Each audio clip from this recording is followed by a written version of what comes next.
Et pour revenir sur la connexion au tissu social et l'inclusion, on peut imaginer le tissu social comme une toile composée d'interactions quotidiennes entre les personnes et les acteurs présents sur le territoire. Chaque interaction, elle contribue à renforcer ces liens, et parfois il y a des liens qui se brisent suite à une blessure, un malentendu, un conflit, mais ils peuvent aussi se retisser ailleurs ou se connecter autrement. Et il y a des lieux qui vont jouer un rôle clé dans la création de ces liens, que ce soit le travail, l'école, les bars, les tiers-lieux, etc., ou tout autre endroit où on rencontre, on échange et on partage avec d'autres. Quand il y a une personne qui vit depuis longtemps sur un territoire, son réseau local, ça va devenir son soutien principal. Ses amis, sa famille, ses collègues, toutes les personnes avec qui elle partage des moments, des besoins, des projets ou des festivités. Et ce tissu social, c'est l'ensemble de relations, plus ou moins régulières, qui vont former un filet de sécurité et d'interaction. Mais quand une personne, elle quitte son territoire, elle s'éloigne de ce réseau. Elle perd parfois certains liens et une partie de ce soutien. À l'inverse, quand elle arrive sur un nouveau territoire, elle recommence souvent de zéro. Donc elle connaît personne, elle n'a pas encore de lien et ça peut s'avérer difficile. Il y a une certaine réticence naturelle à aller à la rencontre des autres, que ce soit dans des bars, dans des événements ou dans d'autres espaces sociaux. Et en plus, tout est nouveau. Elle peut ne pas connaître la culture locale, les traditions ou même la langue. Elle ne sait pas où trouver les informations nécessaires ni où se trouvent les ressources importantes. Et ce manque de connexion au tissu social, ça devient également un manque d'accès à des informations qui peuvent être précieuses. Et donc, sans ces liens, la navigation sur un nouveau territoire, ça peut souvent sembler complexe et assez isolant. Et sur certains territoires, cette problématique, elle est particulièrement marquée par un fort turnover, un fort renouvellement de la population. Le renouvellement rapide des habitants, ça se produit souvent dans des zones où les gens ils s'installent principalement pour des raisons professionnelles, en restant sur place seulement 2 ou 3 ans avant de repartir.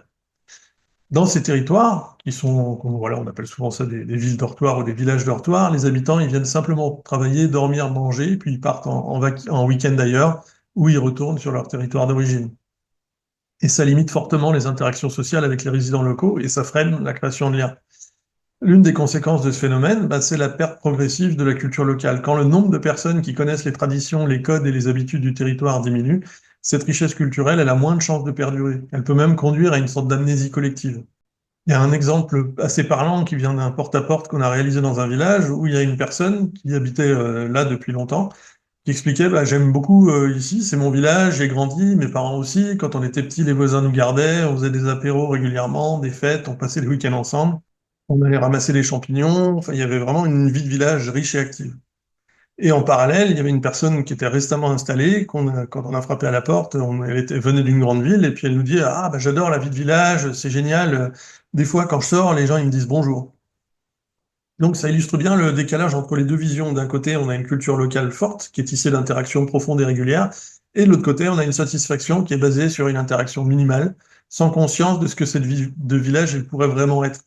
Et cette perte de richesse culturelle, elle s'explique par le fait que la culture, elle n'a pas pu être transmise ou partagée aux nouveaux arrivants. Il n'y a pas de mécanisme pour le faire. Et donc, au fil du temps, elle tend à s'effacer. Il y a de moins en moins de personnes pour perpétuer la mémoire. Et donc, la question centrale pour préserver le territoire et renforcer sa dynamique humaine, c'est comment inclure efficacement les nouvelles personnes qui s'y installent.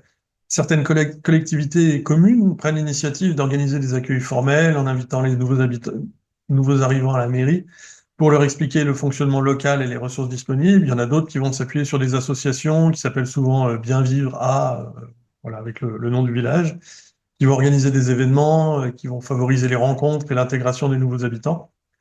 Il y a un endroit qui a un exemple qui est intéressant au Canada où il y a une dynamique d'accueil des réfugiés qui est basée sur la communauté. Donc une famille qui veut accueillir une famille de réfugiés, elle doit s'engager à lui trouver un logement, des fonds pour subvenir à ses besoins pendant une année sans travail et le soutien de 4 autres familles locales.